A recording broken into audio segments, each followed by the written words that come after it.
So good evening. എൻ്റെ പേര് നീരജ്. ഞാൻ കെമിക്കൽ എഞ്ചിനീയറിംഗ് സബ്ജക്റ്റാണ് എടുക്കുന്നത്. കേരള വാട്ടർ അതോറിറ്റിയുടെ സിലബസ് ആണ് നമ്മൾ നോക്കാൻ പോകുന്നത്. സിലബസിൽ മാസ് ട്രാൻസ്ഫർ എന്ന സബ്ജക്ട്, അതായത് മാസ് ട്രാൻസ്ഫർ എന്ന സബ്ജക്ട് ഏകദേശം 6 മാർക്കിനുള്ള മാസ് ട്രാൻസ്ഫറിന്റെ സബ്ജക്റ്റിൽ നിന്ന് ചോദ്യങ്ങൾ ചോദിക്കാറുണ്ട്. സോ ആ മാസ് ട്രാൻസ്ഫർ സബ്ജക്റ്റിലെ പ്രധാനമായിട്ടുള്ളത് പറഞ്ഞാൽ മാസ് ട്രാൻസ്ഫർ, അതിനുശേഷം എന്താണ് മാസ് ട്രാൻസ്ഫർ ബേസിക്, അതിനുശേഷം അതിലെ അബ്സോർപ്ഷൻ, അതായത് വേരിയസ് പ്രോസസ് ആണ്. ആ മാസ് ട്രാൻസ്ഫറിൽ തന്നെ വേരിയസ് പ്രോസസ് ആയിട്ടുള്ള അബ്സോർപ്ഷൻ, അത് നമ്മൾ ചെറിയ ക്ലാസ്സിൽ പഠിച്ചിട്ടുണ്ട്. അബ്സോർപ്ഷൻ ഒരു ബൾക്ക് ഫിനോമിനയാണ്, അബ്സോർപ്ഷൻ ഒരു സർഫസ് ഫിനോമിനയാണ്. അതുപോലെ തന്നെ ഹ്യൂമിഡിഫിക്കേഷൻ, ഡ്രൈയിങ്, ഡിസ്റ്റിലേഷൻ, ലീച്ചിങ്, ഇങ്ങനെ ഇത്രയും ഓൾ ടോട്ടൽ 7 മെയിൻ ടോപ്പിക്സ് ആണ് നമുക്ക് ഈ മാസ് ട്രാൻസ്ഫർ സബ്ജക്ട്സിലുള്ളത്. അപ്പോൾ ഈ 7 ടോപ്പിക്കിൽ നമ്മൾ ആദ്യത്തെ ബേസിക് ആയിട്ട് മാസ് ട്രാൻസ്ഫർ എന്താണ്, ഏതൊക്കെ ലോസ് ആണ് അതിലുള്ളത്, അതിന്റെ ബേസിക് ആണ് നമ്മൾ ഇന്ന് കവർ ചെയ്യാൻ പോകുന്നത്. സോ അതിൽ നമ്മൾ ഇന്ന് കവർ ചെയ്യാൻ പോകുന്നത് മാസ് ട്രാൻസ്ഫർ, മോളിക്കുലർ ഡിഫ്യൂഷൻ, അതിനെക്കുറിച്ച് എന്താണ് മോളാർ ഫ്ലക്സ്, പിന്നെ ഫിക്സ്ഡ് ലോ, പിന്നെ സ്റ്റഡി സ്റ്റേറ്റ് ഡിഫ്യൂഷൻ, ഇത് എന്താണെന്നുള്ളതാണ് നമ്മൾ ഇന്ന് കവർ ചെയ്യാൻ പോകുന്നത്. ഞാൻ ബേസിക്, അതായത് നിങ്ങൾക്ക് ഇപ്പോൾ മാസ് ട്രാൻസ്ഫറിന്റെ ബേസിക് ഇല്ലെങ്കിലോ അല്ലെങ്കിൽ കെമിക്കൽ എഞ്ചിന്റെ ബേസിക് ഇല്ലെങ്കിലോ, ഞാൻ അങ്ങനത്തെ രീതിയിലാണ് ഇത് ഇപ്പോൾ ഈ സബ്ജക്ട് ഈ ഒരു പ്രസന്റേഷൻ തയ്യാറാക്കിയിട്ടുള്ളത്. ഇഫ് എനി ഡൗട്ട്, ഏത് ടൈമിൽ ഏത് ഡൗട്ട് ഉണ്ടെങ്കിലും നിങ്ങൾ ചോദിക്കാവുന്നതാണ്. സോ എന്താണ് മാസ് ട്രാൻസ്ഫർ? അപ്പോൾ മാസ് ട്രാൻസ്ഫർ എന്ന് പറഞ്ഞാൽ ജനറലി നമ്മളിപ്പോൾ എന്താ പറയാ, അതായത് നമ്മളിപ്പോ ഉപ്പിട്ടിട്ടൊരു വെള്ളം വെച്ചിരിക്കുന്നു. അപ്പോൾ ഒരു പീരീഡ് ഓഫ് ടൈം കഴിയുമ്പോഴത്തേക്കും നമ്മളെ ഈ ഉപ്പ് എന്ത് ചെയ്യും, അലിഞ്ഞുകൊണ്ടേയിരിക്കും.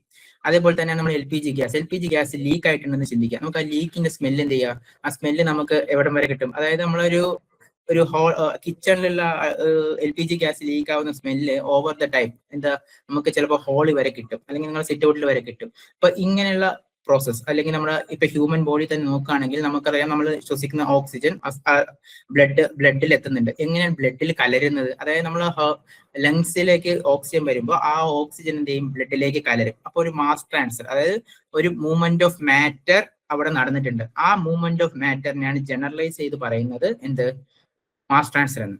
സോ ഈ മാസ് ട്രാൻസ്ഫറിനെ നമുക്ക് എന്താ, അതായത് ഇപ്പൊ മാസ് ട്രാൻസ്ഫറിന് ഡെഫിനിഷൻ ആയിട്ട് പറയുകയാണെങ്കിൽ, mass transfer is the movement of one or more chemical species from one location to another due to a driving force or a chemical potential difference. അതായത് ഇങ്ങനെ ഞാനിപ്പോ നേരത്തെ പറഞ്ഞ പോലെ ഒരു മാസ് ട്രാൻസ്ഫർ നടക്കണമെങ്കിൽ, ഈ പറഞ്ഞ മാസ് ട്രാൻസ്ഫർ, അതായത് ഒരു പെർഫ്യൂം, നമ്മുടെ റൂമിന്റെ ഒരു കോർണറിൽ ഒരു പെർഫ്യൂം അടിച്ചിട്ടുണ്ടെങ്കിലും ആ റൂം കുറച്ച് കഴിയുമ്പോഴത്തേക്കും നമുക്ക് ഫുള്ള് ഫ്രാഗ്രൻസ് ആ റൂം മുഴുവൻ കിട്ടും. അങ്ങനെ ആ റൂം മുഴുവൻ കിട്ടണമെങ്കിൽ എന്തെങ്കിലും ഒരു ഡ്രൈവിംഗ് ഫോഴ്സ് അതിനെ ഇൻക്രീസ് ചെയ്യണം. ഈ ഡ്രൈവിംഗ് ഫോഴ്സ് ഉണ്ടെങ്കിൽ മാത്രമേ ആ ഒരു സ്മെല്ല് ഫ്രാഗ്രൻസിന് കൊടുക്കാൻ പറ്റുന്ന ആ ഒരു മെറ്റീരിയൽസ് അത് room full each and every കോർണറിലും ആ സ്മെല്ല് എത്തണമെങ്കിൽ some driving force is needed. ആ ഡ്രൈവിംഗ് ഫോഴ്സിന് നമ്മൾ നോർമലി എന്തായിരിക്കും എന്ന് പറഞ്ഞാൽ, ഒന്നുകിൽ കോൺസെൻട്രേഷൻ ഡിഫറൻസ് അല്ലെങ്കിൽ പാർഷ്യൽ പ്രഷർ ഡിഫറൻസ്. ഇതിൽ ഈ കോൺസെൻട്രേഷൻ ഡിഫറൻസ് എന്ന് പറയുന്നത് നോർമലി നമ്മൾ സൊല്യൂഷൻസ് അങ്ങനത്തെ സബ്സ്റ്റൻസിലാണ് കോൺസെൻട്രേഷൻ ഡിഫറൻസ് എന്ന് ഡ്രൈവിംഗ് ഫോഴ്സ് ആയിട്ട് വരുന്നത്. പക്ഷേ ഈ ഗ്യാസസിന്റെ കേസ് വരുമ്പോൾ, ഗ്യാസസിന്റെ കേസിൽ ഈ പാർഷ്യൽ പ്രഷർ ഡിഫറൻസ് എന്നാണ് പറയുക. ഈ പാർഷ്യൽ പ്രഷർ ഡിഫറൻസ് എന്താണെന്നുള്ളത് ഞാൻ വരുന്ന സ്ലൈഡിൽ കുറച്ചും കൂടി ഡീറ്റെയിൽ ആയിട്ട് എക്സ്പ്ലെയിൻ ചെയ്തു തരാം. അതായത് ഉദാഹരണം പറയുകയാണെങ്കിൽ മാസ് ട്രാൻസ്ഫർ എന്താണെന്ന് പറഞ്ഞാൽ, ഇപ്പോൾ ഒരു എയും ബിയും എന്ന് പറഞ്ഞ് 2 ഗ്യാസസ് ഉണ്ട്. നമ്മൾ ഈ ബ്ലൂ കളറിലും റെഡ് കളറിലും അടയാളപ്പെടുത്തിയിട്ടുണ്ട്.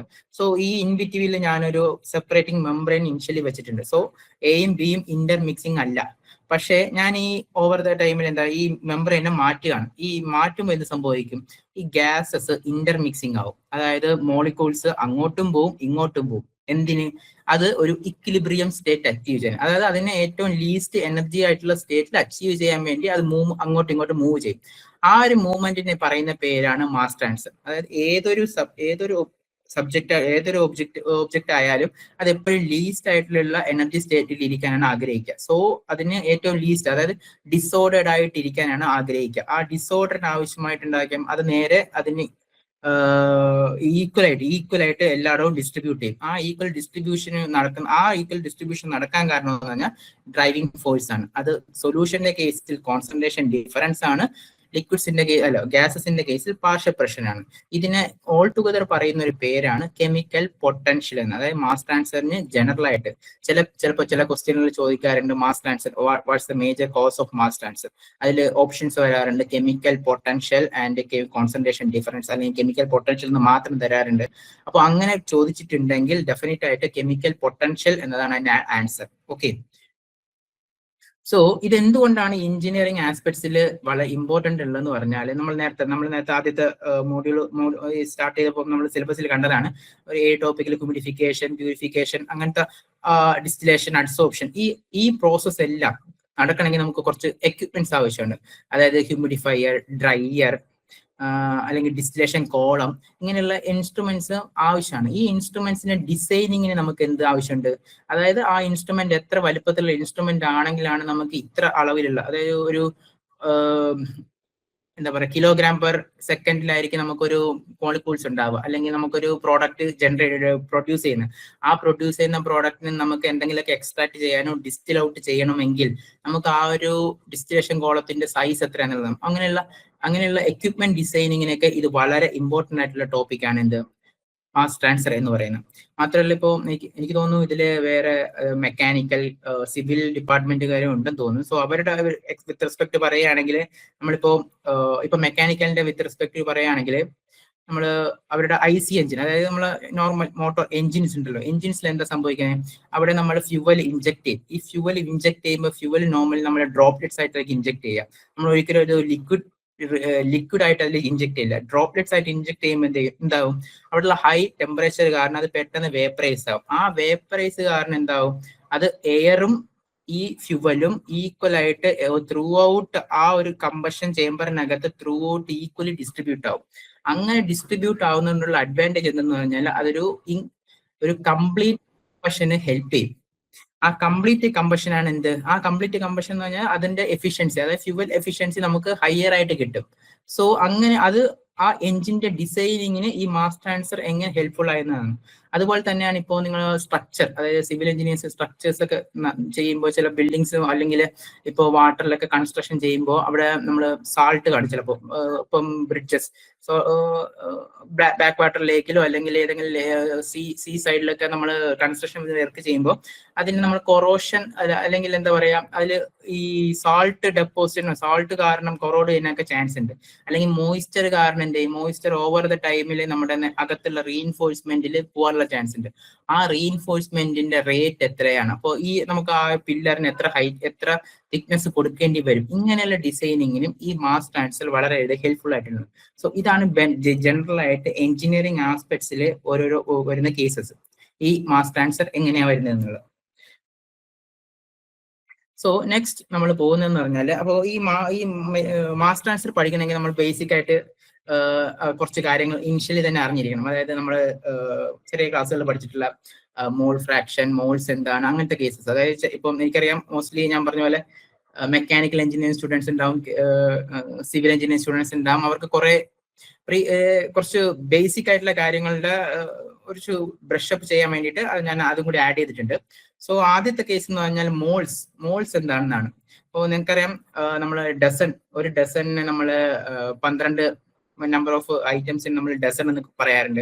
സിമിലർലി നമ്മൾ അവഗാഡ്രോ നമ്പർ ഓഫ് പാർട്ടിക്കിൾസിന്, ഈ അവഗാഡ്രോ നമ്പർ ഓഫ് പാർട്ടിക്കിൾസിന് നമ്മൾ പറയുന്ന പേരാണ് മോൾസ്. അതായത് ഒരു സബ്സ്റ്റൻസിൽ അവഗാഡ്രോ നമ്പർ ഓഫ് എലമെന്റ്സ് ഉണ്ടെങ്കിൽ ആ ഒരു സബ്സ്റ്റൻസിന് നമ്മൾ എന്ത് പറയും, ഒരു മോൾ എന്ന് പറയും. ഉദാഹരണം പറഞ്ഞാല് ഇപ്പോ ഒരു മോൾ ഓഫ് എ സബ്സ്റ്റൻസ് ഹാസ്, അതായത് ഒരു ഗ്രാം, അതായത് ഒരു molecular weight in gram of material ഉണ്ടെങ്കിൽ, അതായത് മോളിക്കുലാർ മാസ് ഉള്ളൊരു മെറ്റീരിയൽ, അതിന്റെ മോളിക്കുലാർ മാസ് ഉള്ള മെറ്റീരിയൽ ഉണ്ടെങ്കിൽ ആ മെറ്റീരിയലില് ഒരു മോൾ ഓഫ് സബ്സ്റ്റൻസ് ഉണ്ടാവും. ഉദാഹരണം പറഞ്ഞാൽ ഇവിടെ തന്നെ ഉണ്ടല്ലോ, ഓക്സിജന്റെ മോളിക്കുലർ വെയിറ്റ് എന്ന് പറഞ്ഞാൽ 32 ഗ്രാം ആണ്. ഈ 32 ഗ്രാമിൽ ഒരു മോൾ ഒരു മോൾ എന്ന് പറഞ്ഞാൽ ഈ 32 ഗ്രാം ആയിരിക്കും. അതായത് ഈ ഒരു മോളിൽ തന്നെ 6.022 × 10⁻23 പാർട്ടിക്കിൾസ് അല്ലെങ്കിൽ മോളിക്യൂൾസ് ഉണ്ടാവും. അതുപോലെ തന്നെ വാട്ടറിന് വെറും 18 ഗ്രാംസിൽ തന്നെ ഓൾമോസ്റ്റ് ഈ അവഗാഡ്രോ നമ്പർ ഓഫ് മോളിക്യൂൾസ് ഉണ്ടാവും. ഇപ്പോ ഞാനിപ്പോ പറയുകയാണ്, ഇപ്പോ എന്റെ കയ്യിൽ ഒരു 50 ഗ്രാം ഓക്സിജൻ മോളിക്യൂൾസ് ഉണ്ട്. ഈ 50 ഗ്രാം ഓക്സിജൻ മോളിക്യൂൾസ് എത്ര മോൾസ് ഓഫ് ഓക്സിജൻ ഉണ്ടെന്ന് ചോദിച്ചാൽ ജസ്റ്റ് ഒന്നുമില്ല, നമ്മുടെ 50 ഗ്രാം ഡിവൈഡഡ് ബൈ 32 ഗ്രാം, അത്രയേ ഉള്ളൂ. 50 ഗ്രാം ഡിവൈഡ് ബൈ 32 ഗ്രാം ആയിരിക്കും അതിന്റെ നമ്പർ ഓഫ് മോൾസ്. അതായത് അത്രയും നമ്പർ ഓഫ്, അതായത് ഇൻറ്റു 6.023 × 10⁻23 കൊടുത്താൽ നമുക്ക് അതിൽ എത്ര നമ്പർ ഓഫ് മോളിക്യൂൾസ് ഉണ്ടെന്ന് കിട്ടും. അതായത് മോളിക്യൂൾസ് നമ്മൾ ആറ്റംസ് ചേർന്ന് മോളിക്യൂൾസ് ഉണ്ടാവും. ഈ മോളിക്യൂൾസ് എന്താണ്, മോളിക്യൂൾസിന് നമുക്ക് ബൾക്കായിട്ടായിരിക്കും ഉണ്ടാവുക. ഈ മോളിക്യൂൾസിന് ബൾക്കായിട്ട് നമുക്ക് ഡിഫൈൻ ചെയ്യാൻ പറ്റില്ല ആ മോളിക്യൂൾസ് എത്ര നമ്പർ ഓഫ് പാർട്ടിക്കിൾസ് ഉണ്ടെന്ന്. അങ്ങനെ അത് ഡിഫൈൻ ചെയ്യാൻ വേണ്ടി തയ്യാറാക്കിയ ഒരു ടെർമിനോളജിയാണ് ഈ അവഗാഡ്രോ നമ്പർ. ഈ അവഗാഡ്രോ നമ്പർ ആ അവഗാഡ്രോ നമ്പർ വെച്ചിട്ടാണ് നമ്മൾ ബാക്കി എന്താ പറയാ ഒരു മാത്തമെറ്റിക്കൽ കാൽക്കുലേഷൻസിനെ കുറച്ചും സഹായിക്കാൻ വേണ്ടിയിട്ട് ഡിറൈവ് ചെയ്തൊരു സംഖ്യയാണ്. നമുക്ക് നോർമലി നമ്പർ ഓഫ് പാർട്ടിക്കിൾസിന് ഒരിക്കലും, അതായത് ഇത് വളരെ മൈന്യൂട്ട് പാർട്ടിക്കിൾസ് ആയതുകൊണ്ട് നമ്പർ ഓഫ് പാർട്ടിക്കിൾസ് ഒരിക്കലും നമുക്ക് ഡയറക്റ്റ്ലി ഡിഫൈൻ ചെയ്യാൻ പറ്റുന്നില്ല. അപ്പോൾ അങ്ങനെ വന്നപ്പോൾ നമ്മൾ അതായത് സയന്റിസ്റ്റുകൾ കണ്ടുപിടിച്ചൊരു ടെർമിനോളജിയാണ് ഒരു മെറ്റീരിയൽ, അതായത് ഏതെങ്കിലും ഒരു സബ്സ്റ്റൻസ് ഉണ്ടെങ്കിൽ ആ സബ്സ്റ്റൻസിന് ഒരു മോളിക്കുലർ മാസ് കാണും. ആ മോളിക്കുലർ മാസിൽ 6.023 × 10⁻23 മോളിക്യൂൾസ് ഉണ്ടെങ്കിൽ, അത് അവഗാഡ്രോ നമ്പർ ഓഫ് മോളിക്യൂൾസ് ഉണ്ടെങ്കിൽ അത് ഒരു മോൾ ആയിരിക്കും. ആ സബ്സ്റ്റൻസിന് എത്ര വെയിറ്റ് കാണുമെന്ന് പറഞ്ഞാൽ അത് അതിന് എത്ര മോളിക്കുലർ വെയിറ്റ് ഉണ്ട്, ആ മോളിക്കുലർ വെയിറ്റിന്റെ അത്രയും വെയിറ്റ് ആയിരിക്കും അതിനുണ്ടാവുക. സോ അതാണ് ബേസിക്കലി ഉദ്ദേശിക്കുന്നത്. നമുക്ക് ഈ മോൾസ് എന്താന്നുള്ളത് ബേസിക് ആയിട്ട് അറിഞ്ഞിരിക്കണം. ഒരു മോൾ, അത് മോൾസ് കാൽക്കുലേഷൻ ഉണ്ട്. ഇപ്പോൾ 64 ഗ്രാം ഓഫ് ഓക്സിജൻ ഉണ്ടെന്ന് പറഞ്ഞാൽ 64 ഗ്രാമിൽ എത്ര മോൾസ് ഉണ്ടെന്ന് ചോദിച്ചാൽ 2 മോൾസ്, 64 ഡിവൈഡ് ബൈ 32. അതിൽ വേറെ വ്യത്യാസമില്ല. ഇപ്പം 18 ഗ്രാംസ് ഓഫ് വാട്ടറിൽ എത്ര മോൾസ് ഉണ്ടെന്ന് ചോദിച്ചാൽ 1 മോളേ ഉള്ളൂ.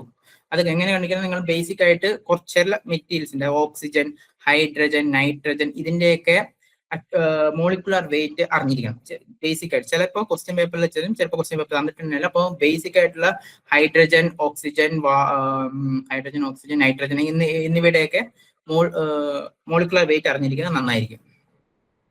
അടുത്ത് വരുന്ന ടെർമിനോളജിയാണ് മോൾ ഫ്രാക്ഷൻ എന്ന് പറയുന്നത്. മോൾ ഫ്രാക്ഷൻ എന്ന് പറഞ്ഞാൽ നമ്മൾ റിയൽ ടൈം കണ്ടീഷനിൽ നമുക്കുള്ളതെല്ലാം മിക്സ്ചർ ഓഫ് സബ്സ്റ്റൻസ് ആയിരിക്കും. മിക്സ്ചർ ഓഫ് സബ്സ്റ്റൻസ് എന്ന് പറഞ്ഞാൽ നമ്മളിപ്പം വാട്ടർ, എത്തനോൾ, അല്ലെങ്കിൽ എയർ തന്നെ എടുത്ത എയറിൽ ഹൈഡ്രജൻ ഉണ്ട്, ഓക്സിജൻ ഉണ്ട്, നൈട്രജൻ ഉണ്ട്, അങ്ങനെ പല വേരിയസ് ഗ്യാസസ് ഉണ്ട്.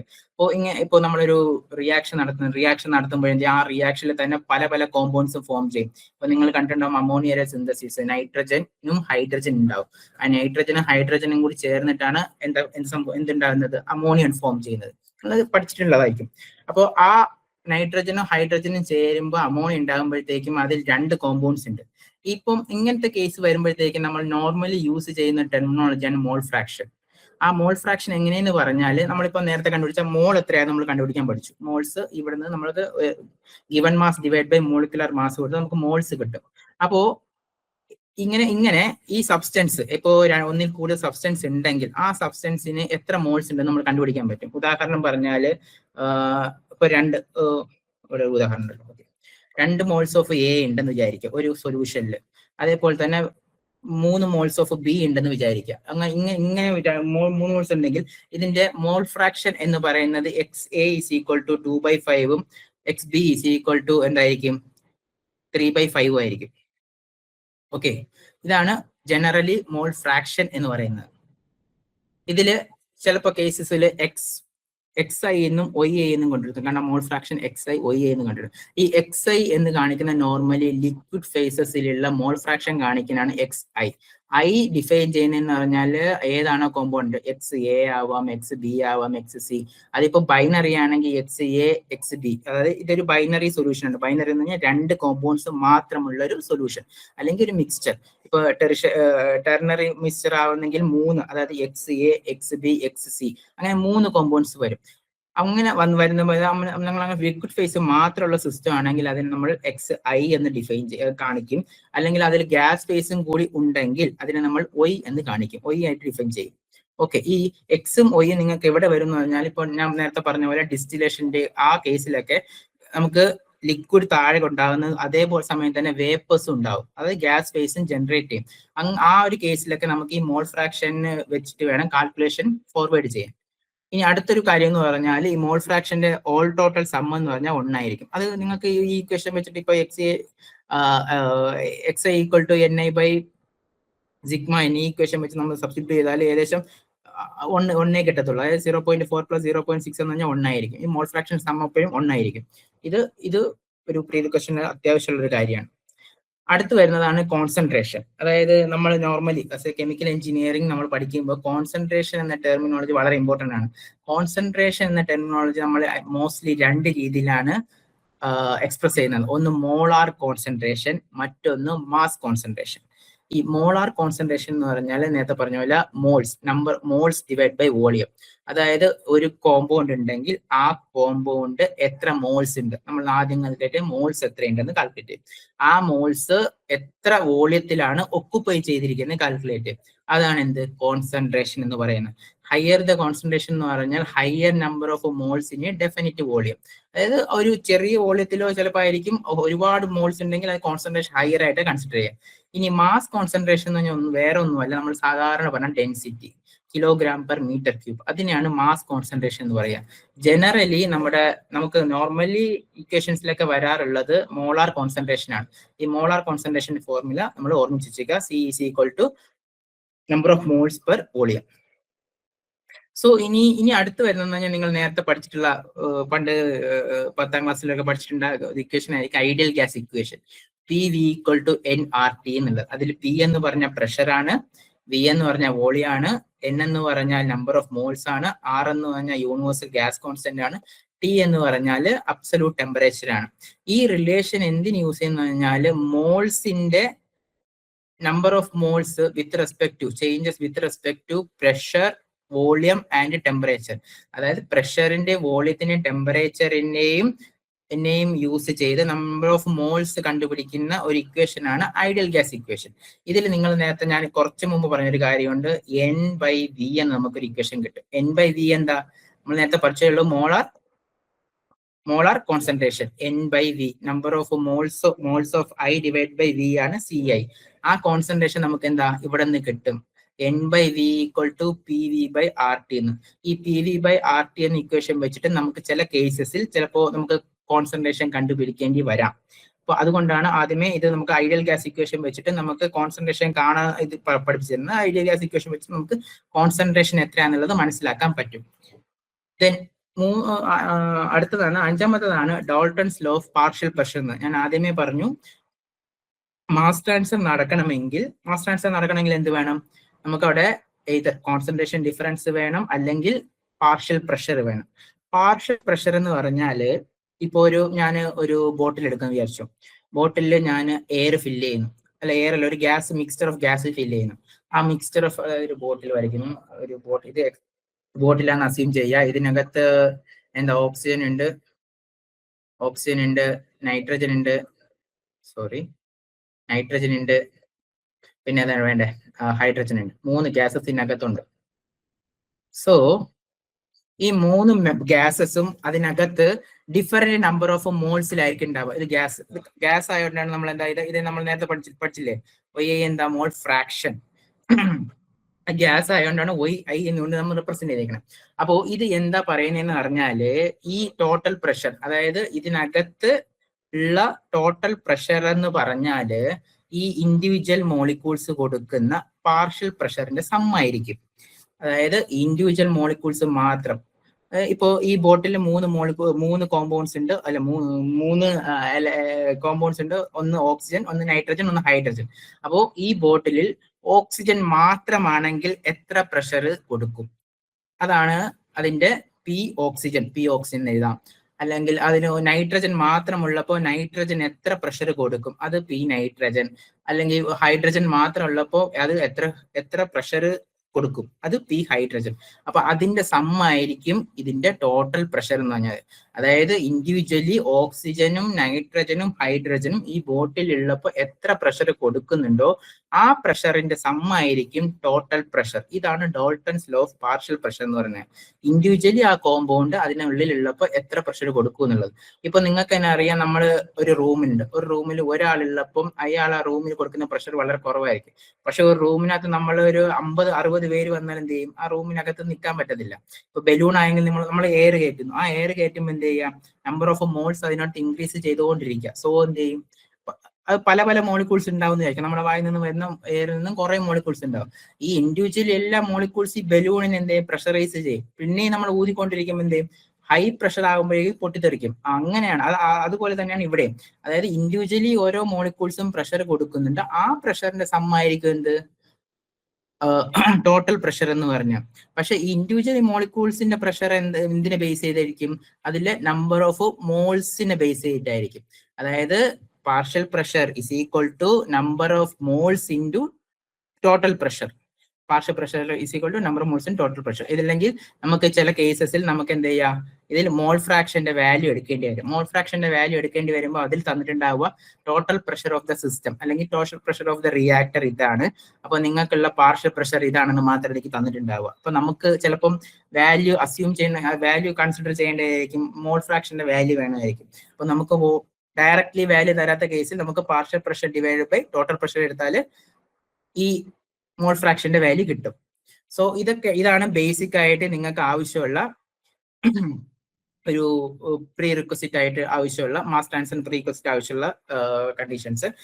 ബാക്കി ക്ലാസ് പ്രൊസീഡിയറിനനുസരിച്ച് ബാക്കി ഡീറ്റെയിൽസ് ഞാൻ പറഞ്ഞുതരാം. സോ അടുത്തെന്ന് പറഞ്ഞാല് ഇപ്പൊ നിങ്ങൾ കേട്ടിട്ടുണ്ടാവും ഹീറ്റ് ട്രാൻസ്ഫർ നടക്കണമെങ്കിൽ 3 ടൈപ്പിലാണ് ഹീറ്റ് ട്രാൻസ്ഫർ നടക്കുക. ഒന്ന് കൺവെക്ഷൻ, ഒന്ന് കണ്ടക്ഷൻ, ഒന്ന് റേഡിയേഷൻ. നമ്മൾ പണ്ട് പഠിച്ചിട്ടുള്ളത്, ചെറിയ ക്ലാസ്സിൽ പഠിച്ചിട്ടുള്ളതാണ്.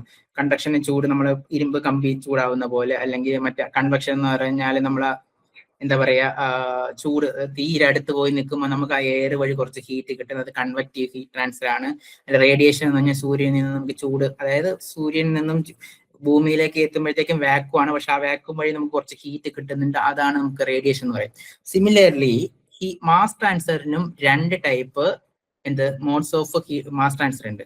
ഒന്ന് മോളിക്കുലാർ ഡിഫ്യൂഷൻ, മറ്റൊന്ന് കൺവെക്റ്റീവ് മാസ് ട്രാൻസ്ഫർ, അല്ലെങ്കിൽ എഡി മാസ് ട്രാൻസ്ഫർ, അല്ലെങ്കിൽ ബൾക്ക് മൂവ്മെന്റ് ട്രാൻസ്ഫർ എന്നും പറയാറുണ്ട്. ഇങ്ങനെ പല ടേംസിലും ഇത് പറയാറുണ്ട്. നമുക്ക് ബേസിക് ആയിട്ട് വരിക മോളിക്കുലാർ ഡിഫ്യൂഷൻ ആണ്. ഈ മോളിക്കുലർ ഡിഫ്യൂഷൻ എന്ന് പറഞ്ഞാൽ ഞാൻ നേരത്തെ പറഞ്ഞ പോലെ നമ്മൾ എന്താ ചെയ്യുക, ഒരു മഷി നമ്മളിപ്പം ഒരു മഷി എടുത്തിട്ട് ഒരു വെള്ളം താനെ വെച്ചിരിക്കുന്ന വെള്ളത്തിന്റെ ഏതെങ്കിലും മുകളിൽ ഒരു ചെറിയ ഡ്രോപ്പ് ഇടുക.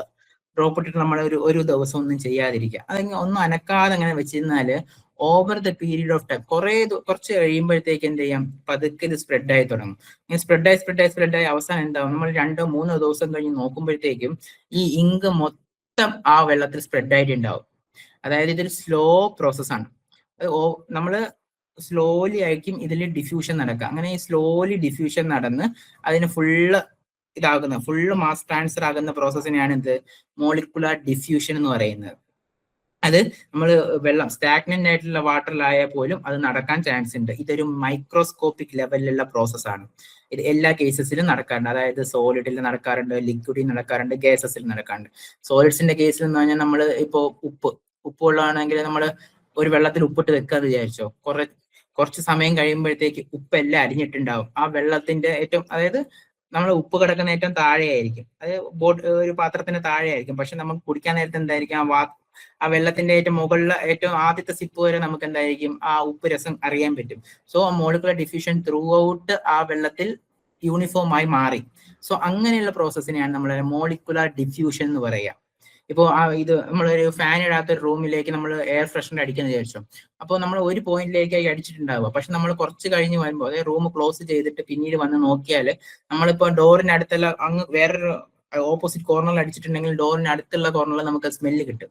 ആ സ്മെല്ല് എങ്ങനെ കിട്ടിയെന്ന് പറഞ്ഞാൽ അതിലുള്ള ഫ്രാഗ്നൻസ് അത് ത്രൂ ഔട്ട് ഡിസ്പേഴ്സ് ആയി സ്ലോ പ്രോസസ്സിൽ. അതാണ് മോളിക്കുലർ ഡിഫ്യൂഷൻ എന്ന് പറഞ്ഞാൽ. ഇനി കൺവെക്റ്റീവ് മാസ് ട്രാൻസ്ഫർ എന്ന് പറഞ്ഞാൽ നമ്മൾ നോർമലി ഞാൻ പറഞ്ഞ നേരത്തെ എക്സ്പെരിമെന്റ് തന്നെ എടുക്കാം. അതായത് ആ ഇങ്ക് ഞാൻ വെള്ളത്തിലിട്ടു, ഞാൻ സ്പീഡിൽ അതിനെന്ത് ചെയ്തു, അതിന് സ്റ്റിർ ചെയ്യുമ്പോൾ എന്താവും, അത് പെട്ടെന്ന് മാസ് ട്രാൻസ്ഫർ നടക്കും. അതായത് ആ ഇങ്കിന്റെ കോമ്പൗണ്ട് ത്രൂ ഔട്ട് ആ വെള്ളത്തിൽ പെട്ടെന്ന് ഡിസ്പേഴ്സ് ആവും യൂണിഫോം ആയിട്ട്. ആ ഒരു പ്രോസസ്. അല്ലെങ്കിൽ ഉപ്പ്, നമ്മൾ നാരങ്ങ വെള്ളം അടിക്കുമ്പോൾ ഉപ്പിടാറുണ്ട്, ഉപ്പോ പഞ്ചസാര ഇടാറുണ്ട്. നമ്മൾ നല്ലപോലെ അടിക്കും. അടിക്കുമ്പോൾ എന്താ സംഭവിക്കുന്നത്, അവിടെ ഒരു മാസ് ട്രാൻസ്ഫർ നടക്കുന്നത്. അതൊരു കുറച്ചും കൂടി ഫാസ്റ്റ് ആയിട്ടുള്ള പ്രോസസ്സാണ്. അതൊരു ഫ്ലോയിങ് ലിക്വിഡോ അല്ലെങ്കിൽ ഒരു മൂവ്മെന്റിലുള്ള ലിക്വിഡിലായിരിക്കും ഈ ഒരു പ്രോസസ്സ് നടക്കുക. സോ ഇതാണ് ബേസിക് ആയിട്ട് രണ്ട് മോഡ് ഓഫ് മാസ് ട്രാൻസ്ഫർ. ഈ കൺവെക്റ്റീവ് മാസ് ട്രാൻസ്ഫർ നടക്കുമ്പോൾ ഇൻ ബിറ്റ്വീൻ കൺവെക്റ്റീവ് മാസ് ട്രാൻസ്ഫറിന്റെ ഒപ്പം തന്നെ ഡിഫ്യൂസീവ് മാസ് ട്രാൻസ്ഫർ നടക്കും. പക്ഷേ ഈ ഡിഫ്യൂസീവ് മാസ് ട്രാൻസ്ഫറിന്റെ എഫക്ട് വളരെ കുറവായിരിക്കുന്നേ ഉള്ളൂ. കൺവെക്റ്റീവ് മാസ് ട്രാൻസ്ഫർ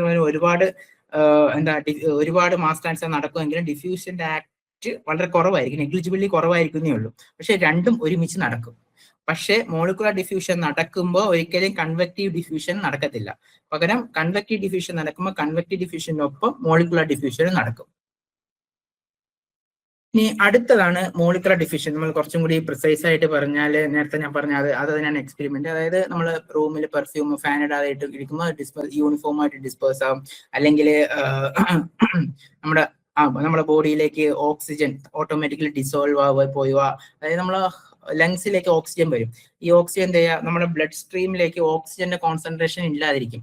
അപ്പോൾ ബ്ലഡ് സ്ട്രീം ലങ്സിന്റെ അടുത്തേക്ക് വരുമ്പോൾ ഓക്സിജന്റെ കോൺസെൻട്രേഷൻ ആ ഒരു ബ്ലഡ് സ്ട്രീമിൽ കുറവായതുകൊണ്ട് ലങ്സിലെ ഓക്സിജന്റെ കോൺസെൻട്രേഷൻ കൂടുതലായതുകൊണ്ട് ആ ഓക്സിജൻ എന്ത് ചെയ്യും, നമ്മുടെ ലങ്സിൽ നിന്നും ഓക്സിജനിലേക്ക് പോകും. സിമിലർലി ആ ഓക്സിജൻ തിരിച്ചു വരുമ്പോൾ എന്ത് ചെയ്യും, നമ്മുടെ ബ്ലഡ് സ്ട്രീം ഒരു സർക്കുലേഷൻ കഴിഞ്ഞ് തിരിച്ചു വരുമ്പോഴത്തേക്കും നോക്കുമ്പോൾ ലങ്സിലെ കാർബൺ ഡൈ ഓക്സൈഡിന്റെ അളവ് കുറവായിരിക്കും. പക്ഷെ ബ്ലഡ് സ്ട്രീമിൽ കാർബൺ ഡൈ ഓക്സൈഡിന്റെ അളവ് കൂടുതലായിരിക്കും. അപ്പൊ ആ ബ്ലഡ് സ്ട്രീം എന്ത് ചെയ്യും, കാർബൺ ഡൈ ഓക്സൈഡിനെ ബ്ലഡ് സ്ട്രീമിൽ നിന്നും ലങ്സിലേക്ക് കൊടുക്കും. അത് അങ്ങനെ ഡിസ്പേഴ്സ് ആവും. അല്ലെങ്കിൽ ഇപ്പം നമ്മൾ അടച്ചിട്ടിരിക്കുന്ന വീട്ടിൽ എന്തെങ്കിലും ഫൗൾ സ്മെല്ല് എന്തൊക്കെ സ്പ്രെഡ് ആവുക, അങ്ങനെയൊക്കെയുള്ള കേസസ് എന്ന് പറഞ്ഞാൽ നോർമലി മോളിക്കുലർ ഡിഫ്യൂഷൻ ബേസ്ഡ് ആണ്. ഓക്കെ. ഈ ലിക്വിഡ് ഡിഫ്യൂഷൻ എന്ന് പറഞ്ഞാൽ ഒരു ലിക്വിഡ് വേറൊരു ലിക്വിഡിലേക്ക് ഡിഫ്യൂസ് ചെയ്യുക, അല്ലെങ്കിൽ ഗ്യാസ് ഡിഫ്യൂഷൻ എന്ന് പറഞ്ഞാൽ ഒരു ഗ്യാസ് വേറൊരു ഗ്യാസിലെ ഇത് ഗ്യാസ് ഡിഫ്യൂഷൻ എക്സ്പെരിമെന്റ് തന്നെയാണ് ഇതും. നമ്മുടെ LPG ഗ്യാസ് ഇതാവുന്നു എന്ന് പറഞ്ഞാൽ. പിന്നെ ഗ്യാസ് ലിക്വിഡ് എന്ന് പറഞ്ഞാലാണ് നമ്മുടെ ബ്ലഡിലേക്ക് ആര് വരുന്നത്, ഓക്സിജൻ വരുന്നതെന്ന് പറഞ്ഞാൽ ഗ്യാസ് ലിക്വിഡ് ഡിഫ്യൂഷൻ ആണ്. അങ്ങനെ ഈ കേസസ് ഒക്കെ മാറി വരാം. ഓക്കെ.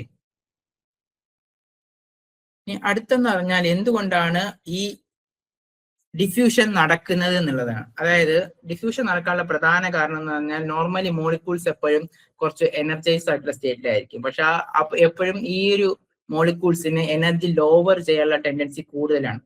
അതായത് എപ്പോഴും നമ്മളെ സംബന്ധിച്ചാൽ നമുക്കൊരു ഐഡിയൽ ആയിട്ട് ഇരിക്കുക എന്നതായിരിക്കും നമ്മൾ അൾട്ടിമേറ്റ് എയിം. നമുക്ക് വെറുതെ ഇരിക്കുക എന്നുള്ളതായിരിക്കും നമ്മൾ അൾട്ടിമേറ്റ് എയിം, ലോവസ്റ്റ് എനർജി സ്റ്റേറ്റിലേക്ക് പോകാനായിട്ട്. അപ്പൊ നമ്മൾ എന്ത് ചെയ്യും, അതിന് ഏതൊക്കെ മാർഗം ഉണ്ടെന്ന് ചൂസ് ചെയ്യും. അങ്ങനെയുള്ള ഇപ്പം നമ്മുടെ മോളിക്യൂൾസ് എടുക്കാന്ന് വിചാരിച്ചു. ഞാനൊരു ഹൈ പ്രഷറൈസ് ചെയ്ത് വെച്ചേക്കുന്നു. പക്ഷെ ഒരു പിസ്റ്റന്റെ മുകളിൽ, അതായത് ഇങ്ങനെ ഒരു പിസ്റ്റൺ ഉണ്ടെന്ന് വിചാരിച്ചു. ഇതൊരു പിസ്റ്റൺ ഉണ്ട് ഇവിടെ.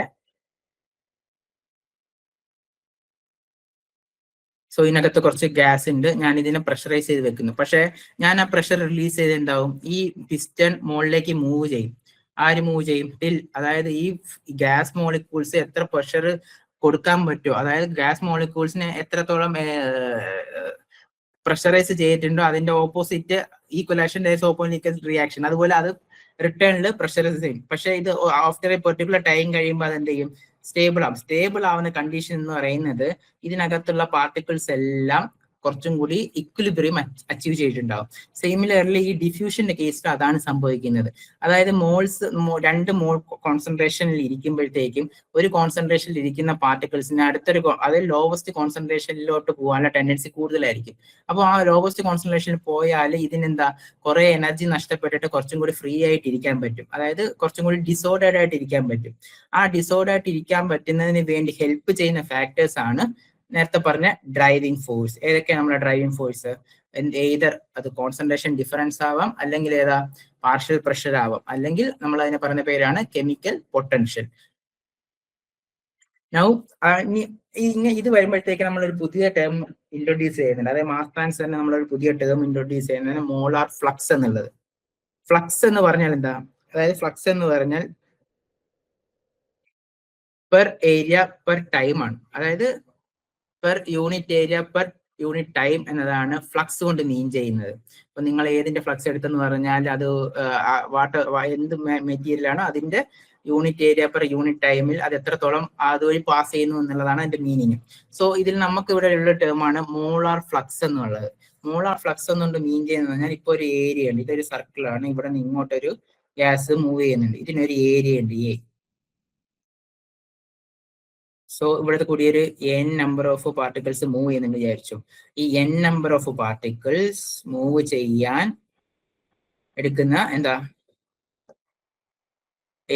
എത്ര ഏരിയ കൂടി പാസ് ചെയ്യുന്നു in unit time per time, അല്ലെങ്കിൽ പെർ സെക്കൻഡിൽ എത്ര നമ്പർ ഓഫ് മോൾസ് ഈ ഒരു യൂണിറ്റ് ഈ ഒരു ഏരിയയിലൂടെ പാസ് ചെയ്യുന്നു എന്നതാണ് എന്ത് മോളാർ ഫ്ലക്സ് എന്ന് മീൻ ചെയ്യുന്നത്. അതിന്റെ യൂണിറ്റ് എന്ന് പറയുന്നത് either mole per metre square second. അതായത് മോൾസ് എന്ന് പറയുന്നത് നമ്മളെ മോളാർ നമ്പർ ഓഫ് മോൾസിന്റെ മോൾസ് ആണ്. മീറ്റർ സ്ക്വയർ എന്ന് പറയുന്നത് ഏരിയയുടെ യൂണിറ്റ് ആണ്. സെക്കൻഡ് എന്ന് പറയുന്ന ടൈമിന്റെ യൂണിറ്റ്. ഇത് SI യൂണിറ്റ്സിലാണ്, നമ്മൾ നോർമൽ SI യൂണിറ്റ്സിലാണ് എല്ലാ മെഷറും ചെയ്യുന്നത്. പിന്നെ കുറച്ചും കൂടി ഹയർ നമ്പർ ഓഫ് മോൾസ് ഉണ്ടെന്ന് പറഞ്ഞാൽ നമ്മൾ അതിനെ കിലോ മോൾസിലോട്ട് കൺവേർട്ട് ചെയ്യും. സോ ഇതാണ് മോളാർ ഫ്ലക്സ് എന്ന് പറഞ്ഞാൽ. നമ്മൾ ഈ മാസ് ട്രാൻസ്ഫറിന്റെ പഠിക്കുന്നതിൽ നമ്മൾ ബേസ്ഡ് ഓൺ മോൾസിന്റെ ബേസിസിലാണ് നോർമലി മാസ് ട്രാൻസ്ഫർ പറയുക. അതും മോളാർ ഫ്ലക്സ് ഈ ഒരു ഏരിയയിൽ നിന്നും വേറൊരു ഏരിയയിലേക്ക് എത്ര മോൾസ് പാസ് ചെയ്യുന്നു അതിന്റെ റേറ്റ്. അപ്പൊ ആ ഒരു കണ്ടീഷനാണ് നമ്മൾ ത്രൂ ഔട്ട് മാസ് ട്രാൻസ്ഫറിൽ പഠിക്കുന്നത്. ക്ലാസ് വൈൻഡപ്പ് ചെയ്യാം. Okay thank you.